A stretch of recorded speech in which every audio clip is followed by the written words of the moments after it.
Okay, so last night I was going to have a feed with my son and my wife. We were waiting in queue in the drive-through. See all the bunch of workers jumping out the window screaming. So I was thinking, okay, I'll hop out. I told my wife to drive over to the other side. And me and the fellow in front of me hopped out of the car. I walked over to the front of the KFC. I saw one of the staff workers. She walked past me, and I asked her, "Oh, what's happening?" She's like, "Oh, he's got a knife." And so in my head, I was thinking, how am I gonna disarm this guy? Am I gonna, So I was thinking, okay, so lucky. In my mind, I was like, okay, it's not a gun. That's all right. So I went. When I got there, there was already like 4 to 5 blokes already in there with 2 were holding golf clubs, trying to be Tiger Woods, So and they were screaming, a lot of screaming.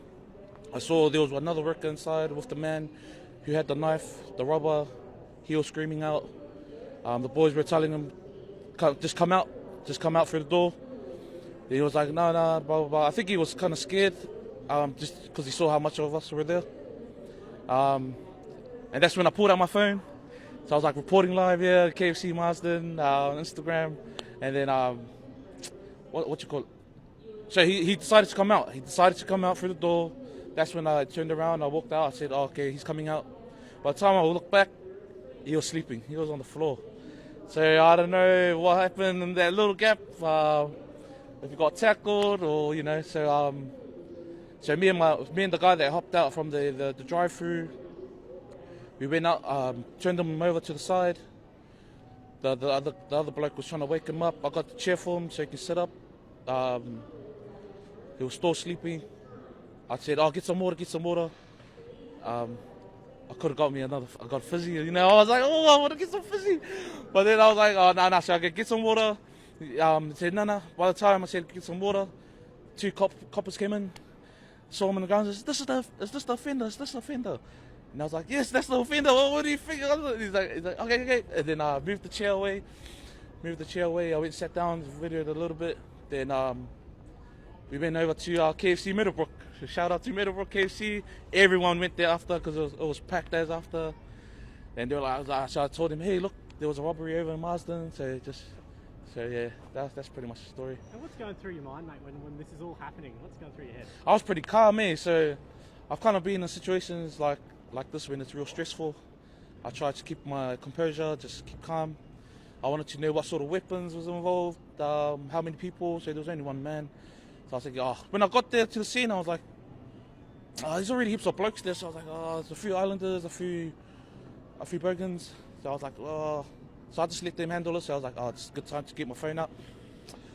I just recorded. So I was like, yeah. And then at that time in my mind, my stomach was rumbling, man. I was hungry. So KFC Marsden, shout us some vouchers. I want some vouchers, man. So you didn't see anyone actually hit? Was anyone hit with the golf club? You're not too sure what happened? He didn't get hit with golf club. I can say that. He didn't get hit with golf club. But I turned around and I think they're just like kind of peeling off him, kind of like a tackle, like a ruck. When you get off someone, then when they peeled off, I saw he was on the ground. I was like, damn. Well, I could see it coming, but I could have went another way. Could have went a better way. Yeah, I don't. It was sad because I think he was just hungry. He was saying like he was struggling, but the other guys were like, yeah, well, we're all in the same situation. We're all struggling, blah blah blah. And he was like, yeah, okay, we just come out. And I think the cops found a knife in his pocket. So it could have been 2 different ways. Someone could have got stabbed, or he's gone to sleep, and that was the result. Went to sleep. And how about the young people behind the counter? So I heard. I don't know. I saw some comments that a worker got held up on his throat with a knife. So I wasn't there from the beginning. I got there kind of halfway when he was already behind the counter.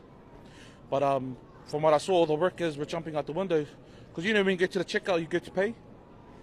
Everyone was like screaming like, blah, blah. And we're like, hey, I thought someone was getting in trouble until the worker hopped out the window. So I was like, I knew, okay, something's happening. Because then I saw some people on the front. Everyone was out. Everyone evacuated. Only the macho men were in there. So yeah, and I was one of them. So yeah, I guess everyone's view in Logan as a whole, it's common. So yeah, so I wasn't surprised that happened, but I was surprised that I was there at the time. But I don't go to KFC often. I go to the salad bar, so I was like, oh, but I was so buzzing to be there at the same time as that. So I was like, oh, I always wanted to be in a situation where something's going on, you know. But yeah, I wish it could have been a better way, where the cops came and he was conscious and just sitting there, because you don't want anyone getting hurt or anything. What did the police say when they arrived? Were they? There was just heaps of them. There was like four cars, I think, 4 or 5 cars, just came and just looked at me. Just, I was like, oh no, that's not me. They tackled me, bro. They're like, is this the offender? Pointing to the ground. Yes, that's the offender. And it's like, okay. And then one was on the knee, like kind of, you know, like, but he was already out, man. So, but I guess got to do what you got to do. And yeah. You got a story to tell the relatives when you get to New Zealand, yeah? Yeah, I got a story to tell. Probably over some KFC. And tell them, oh, you know, there was a guy trying to rob someone for this. So yeah.